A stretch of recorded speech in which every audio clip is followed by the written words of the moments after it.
7bet lažybos. 7bet. 7bet lažybos. 7bet. 7bet lažybos. 7bet. Dalyvavimas azartiniuose lošimuose gali sukelti priklausomybę.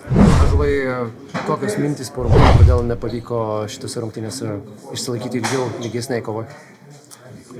Tai nuo pradžių viskas, matėt patys, ne tai, kad gal negerai gynėmės, bet tai vėl jie stipriau pradėjo, jie parodė, kad yra labai gera komanda. Nežinau, nesusigynėm, tai 12 puolime atkovotų kamuolių, 2 ir 3, kai mes po savo rantą tik 5 pasiemam. Tai manau visas varžybas, visas rungtynės ir parodo. Pirmoje pusėje savo didžiąją dalį atkovotų kamuolių puolime Feneris ir nusiėmė.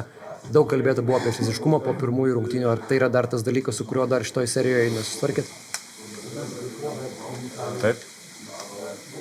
Atrodo labai daug tokių momentų, nežinau, dėl pastangų, apie norą, nes ir jų veteranai krenta, ima tos kamuolius nuo galvos. Ar čia irgi tas yra aspektas apie pastangas, apie norą? Nežinau, negaliu atsakyti. Nuovargio gal kažkokio? Ne, jokio nuovargio. Mes kiek jaunų žaidėjų turim, negali tokio dalyko būti nuovargis. Tada įtampa jau darys, atkrintamas. Nežinau, kitų paklauskit, man tai ne. Nors kartais yra sakoma, kad biški reikia jaudulio, bet ką padarys? Einu ir kovoju aš. Atrodo, vėl pradžioje nuo tų tritaškių užsikūrė, 2 įmetė Biberovičius, Baldvinas. Kas per tų tritaškius atrodo, žinot, turbūt irgi, kad nuo jų užsikūrė, bet kas nepavyksta, kad atimti bent kažkiek? Taip, tai Feneris labai gerai juda, kad atrodo jau pasiėmėm gynyboje, jau nėra jam ką daryti. Jie paima, susikeičia vietom, mes nesukomunikuojam, nes vienas iš mūsų nemato savo žaidėjo, jis perbėga, tada įvyksta miskomunikacija ir vienas žaidėjas lieka prie savo, kitas eina irgi prie to pačio ir tada, kai Biberovičius laisvas iš kampų įmetė tritaškį, tai vienas iš dalykų, tai turim gintis visas 24 sekundės, kaip treneris kovoja ir kaip treneris ir sakė prieš rungtynes, kad reikia visas 40 minučių koncentracija.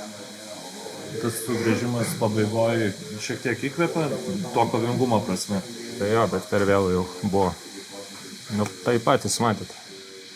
Dabar tokia situacija 0-2, ta istorija labai tokia nedėsninga, nedėkinga, sakykime. Teikia vilčių kažkiek, nežinau, dabar tas grįžimas namo? Taip.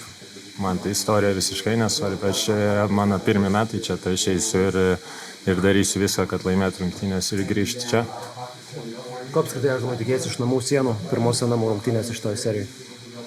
Tai nieko, negaliu papildomai fanų paprašyti kiekvienose Eurolygos rungtynėse namų. Visada maksimumas iš jų, visi tą jaučiam, tai nieko naujo nepasakysiu. Žinau, kad susirinks, nereikia nieko čia prašyti, nei ką mums reikia, tik mums parodyti, kad mes galim laimėti.